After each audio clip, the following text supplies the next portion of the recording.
जब किसी समतल पृष्ठ पर एक क्षैतिज रेखा, मैंने क्या कहा, एक क्षैतिज रेखा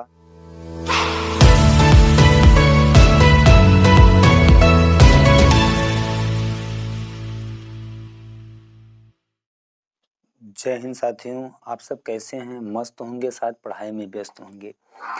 आज हम मेरे प्यारे आपके बीच में बात करने वाले हैं अध्याय 7। मैंने क्या कहा साथियों? अध्याय 7। चैप्टर का नाम मेरे प्यारे कोऑर्डिनेट ज्योमेट्री, कोऑर्डिनेट ज्योमेट्री।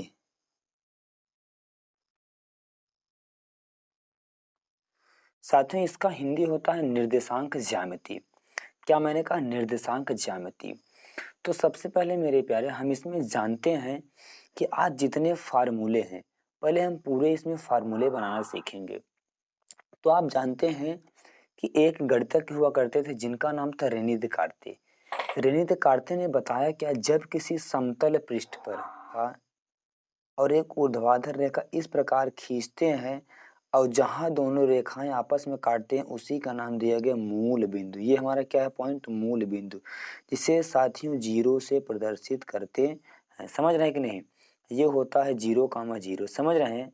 ये होता है 0,0। अब साथियों ये वाला हमारा हिस्सा होता है क्या? X axis. समझ रहे हैं साथियों? एक्सिस का मतलब होता है अक्ष। ये वाला होता है एक्स डैश एक्सिस। ये होता है वाई एक्सिस। ये साथियों होता है वाई डैश एक्सिस। इसका मतलब होता है फ्रेंड्स, ये हमारा प्लस होता है, ये माइनस होता है, ये ऊपर प्लस होता है, नीचे क्या होता है? माइनस होता है। इतनी बात समझ रहे हैं? अब जरा समझते हैं मेरे साथियों कि वाकई में हमें इसमें चतुर्थांश का पता लगाना है। ये आप जानते हैं मेरे फ्रेंड्स, ये हमारा प्रथम चतुर्थांश होता है, ये सेकंड चतुर्थांश होता है, ये थर्ड चतुर्थांश होता है और ये फोर्थ चतुर्थांश होता है। समझ रहे हैं? ये साथियों हमारे क्या है? चतुर्थांश। इसका नाम क्या होता है? चतुर्थांश। समझ रहे हैं फ्रेंड्स? अब देखिए, जो प्रथम चतुर्थांश में होता है साथियों, ये होता है प्लस और प्लस।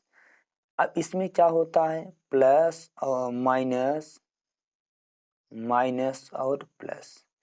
ये माइनस है साथियों। क्या है ये? माइनस। इसमें क्या होता है?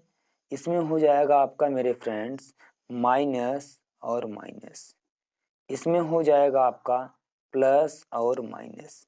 एक प्रकार से कह सकते हैं मेरे साथियों, हमें इससे यह पता चल रहा है कि जो इसका संबंध है, मतलब पहले का जो रिलेशन है, ये तीसरे से है।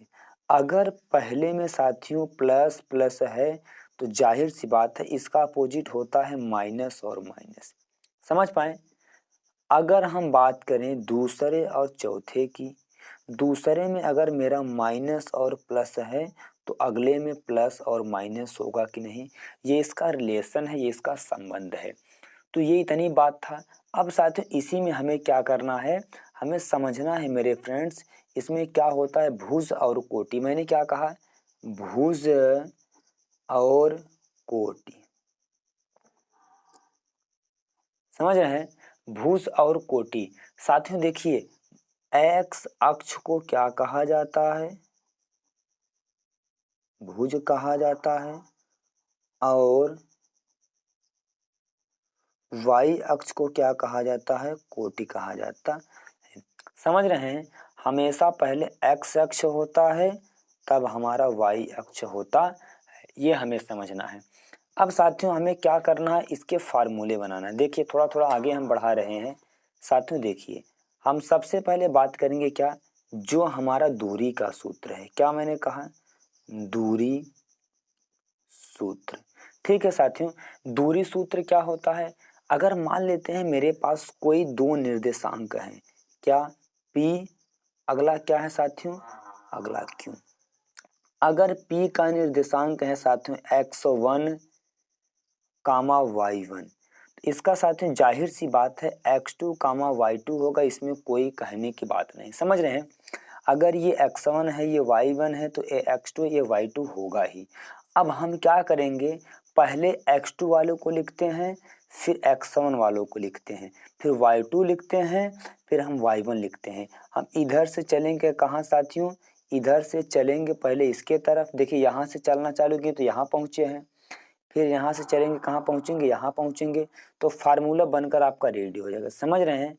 अब देखिए हम क्या करेंगे, तो इसे लिखते हैं क्या हम अंडर रूट में, क्या लिखते हैं साथियों, अंडर रूट में क्या x2 माइनस x1 का whole square plus y2 minus y1 का होल स्क्वायर। ये पहला फार्मूला बनकर आपका रेडी हो गया, ये जिसे कहता है दूरी का सूत्र साथियों, क्या है, दूरी का सूत्र ये है साथियों। अब जरा हम देखते हैं क्या मूल बिंदु से दूरी का सूत्र, क्या मूल बिंदु से, दूसरा फार्मूला है हमारा, दूसरा फार्मूला है मूल बिंदु से दूरी का सूत्र। साथियों मैंने आपको बताया कि मूल बिंदु हमारा क्या होता है, 0,0 होता है, और अगला हमारा होगा x, y होगा कि नहीं, यही तो बताया था मैं आपको फ्रेंड्स। अब इसमें होने वाला क्या है साथियों, अब देखेंगे हम, तो इसको अंडर रूट के अंदर लिखेंगे, लेकिन x है, अब ये 0 है, तो 0 का कोई अस्तित्व नहीं होगा, तो हो जाएगा x square plus Y square. Formula number 2 आपका रेडी हो गया, समझे कि नहीं। जरा इसको थोड़ा सा एक बार रिवाइज मारते हैं, जरा देखते हैं। मैंने पहले आपको क्या बताया कि कोऑर्डिनेट ज्योमेट्री चैप्टर नंबर 7 निर्देशांक ज्यामिति, इसमें सबसे पहले मैं आपको क्या बताया, चतुर्थांश बताया साथियों। चतुर्थांश पहले में प्लस प्लस, दूसरे में माइनस प्लस, तीसरे में माइनस माइनस, चौथे में प्लस और माइनस होते हैं। उसके बाद साथियों मैंने भुज और कोटि की बात किया, हमेशा x अक्ष वाला भुज होता है, y अक्ष वाला कोटि होता है, समझ रहे हैं। थोड़ा सा आगे फिर चलते हैं, जो हमारी दूरी का सूत्र होता है ये x2 माइनस x1 का whole square plus y2 minus y1 का होल स्क्वायर, ये पहला फार्मूला है, और बहुत बेहतरीन तरीके से कैसे बनाया आप समझ रहे हैं। अगला फ्रेंड्स है x का होल स्क्वायर प्लस y का होल स्क्वायर, जो मूल बिंदु से दूरी का सूत्र होता है। ये दो फार्मूले मैंने रेडी कर लिए। अब साथ में जरा आइए हम देखते हैं फार्मूला नंबर तीसरे की तरफ। मैंने क्या कहा, फार्मूला नंबर तीसरे की तरफ, जरा मेरी बात को समझिएगा साथियों। अब हमें क्या करना है, अब देखना है कि मध्य बिंदु का सूत्र, क्या मध्य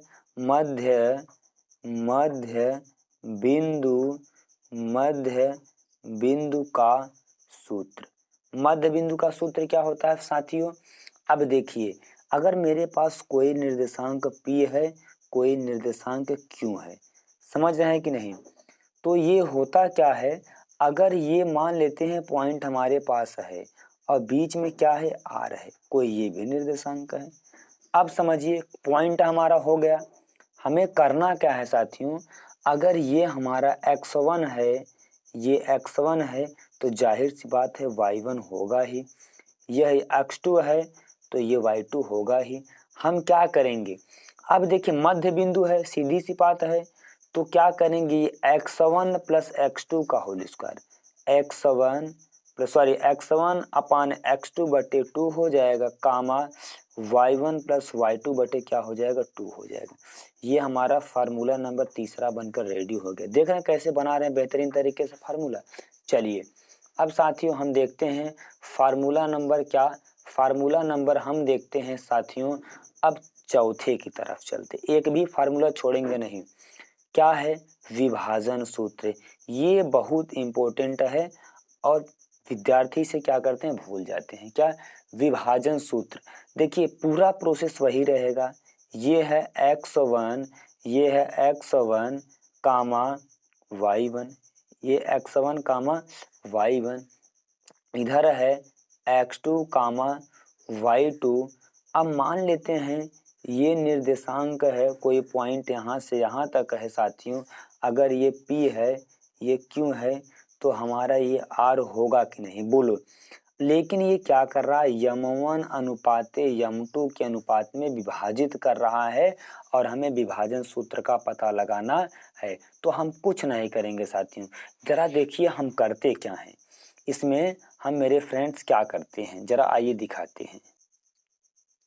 देखिए साथियों, अब इसमें क्या करेंगे, कुछ करना नहीं है। पहले देखिए हमें क्या करना है, जो m1 का मल्टीप्लाई है कहाँ करना है, इसमें करना है। ठीक है, तो हम क्या करेंगे, m1 x2। अब हमें किसका मल्टीप्लाई करना, प्लस करना है। अब क्या करेंगे, अब जो m2 का मल्टीप्लाई है पहला बार तो हम यहाँ करें इसका, अब दूसरी बार कहाँ करेंगे, m2 का x1 में करेंगे। देखिए दूसरी बार कहाँ करेंगे, m2 का x1 में करेंगे, m2 x1। अब पूरे का बटा लगाएंगे, क्या करेंगे साथियों, m1 प्लस m2। इतना काम बना। अब हम क्या करेंगे, अब देखिए अब इधर हम क्या करते हैं साथियों, अब एक बार इसी m1 का मल्टीप्लाई y2 में करते हैं। क्या, इसी का m1 का मल्टीप्लाई कहाँ करते हैं, y2 में, m1 y2 प्लस अब m2 का मल्टीप्लाई कहाँ करेंगे, y1 में। क्या भैया, m2 y1 पूरे का बटा m1 प्लस m2, जो हमारा विभाजन सूत्र बनकर रेडी हो गया। तो हमें एक भी फार्मूला याद करने की जरूरत नहीं है। देख रहे हैं किस तरीके से फार्मूले को हम पूरा बना रहे हैं। ठीक है साथियों, अब जो लास्ट वाला फार्मूला हमारा आता है वो क्या है, खंड द्वारा अनुपात। ठीक है, देखिए ये बहुत इंपॉर्टेंट नहीं है लेकिन बता दे रहा हूं। जो होता है क्या, खंड खंड द्वारा अनुपात। अच्छा, खंड द्वारा जो अनुपात होता है, अगर मेरे पास कोई पॉइंट P है, ये हमारा Q है, तो सीधी सी बात है यह जो के अनुपाते 1 के अनुपात में विभाजित करता है और हमेशा इसे क्या मानते हैं हम, के अनुपाते 1 मानते हैं जहाँ खंड द्वारा अनुपात की बात करते हैं। तो ठीक है, 5 फार्मूला मैंने आपको बताया। अब जो लास्ट फार्मूला है आइए जरा उसकी तरफ चलते हैं। वो तो वाकई में बहुत इम्पोर्टेंट है, बहुत ज़रूरी है। देखिए अब हम क्या करेंगे, फार्मूला बनाएंगे किसका, छठवां का। देखिए अब जो 6 का बनाएंगे ये वाकई में बहुत इम्पोर्टेंट है। और ये क्या है, त्रिभुज का क्षेत्रफल। परीक्षार्थी पूरा भूल जाते हैं सूत्र और गलती कर देते हैं और सवाल को हल कर नहीं पाते हैं साथियों। अब त्रिभुज का क्षेत्रफल वाकई में देखा जाए, इसका देखिए बहुत आसानी से बहुत सस्ता बनाएंगे, बहुत बेहतरीन तरीके से बना रहे हैं।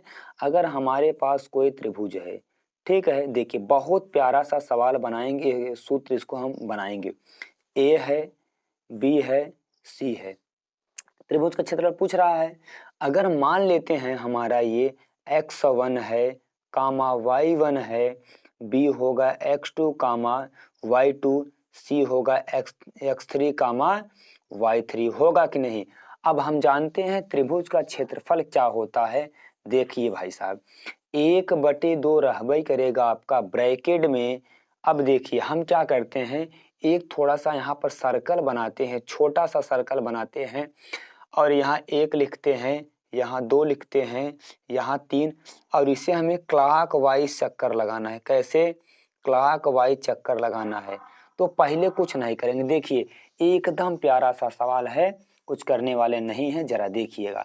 हम क्या करेंगे, पहले हमें x लिखना है, ब्रैकेट बंद करना है, फिर y लिखना है, माइनस फिर y लिखना है, ब्रैकेट बंद करना है, प्लस एक्स लिखना है, ब्रैकेट बंद, y माइनस y, फिर ब्रैकेट बंद, फिर प्लस एक्स लिखना है, फिर y माइनस y, ब्रैकेट बंद। उसके बाद क्या करेंगे, बड़ा कोष्टक लगा देंगे। देखिए मैं पहले क्या बता, यहाँ तक तो सबको समझ में आया होगा। x को बाहर लिखना है, y को अंदर लिखना है, समझ रहे हैं। अब क्या करेंगे, हम क्लॉक वाइज चलेंगे, 1 2 3। यहाँ क्या लिखेंगे मेरे प्यारे, 1, यहाँ क्या लिखेंगे 2, यहाँ क्या लिखेंगे 3। समझ रहे हैं कि नहीं, 1 2 3। अब हम कहाँ, यहाँ से चले थे, यहाँ खत्म कर दिए। अब इसको हमें नहीं लेना है, छोड़ दीजिए। अब 2 3 1, यहाँ क्या लिखेंगे 2, यहाँ 3, यहाँ 1। समझ में आए मेरे प्यारे, इसको भूल जाना है। अब यहाँ से काउंट करना है, 3 1 2, क्या 3 1 2। ये देखिए कितना प्यारा कितना सस्ता त्रिभुज का क्षेत्रफल का फार्मूला बनकर आपके बीच में रेडी हो गया है साथियों। तो ये जो निर्देशांक ज्यामिति में जितना फार्मूला था साथियों मैं आपको बताया। अगर वीडियो अच्छा लगे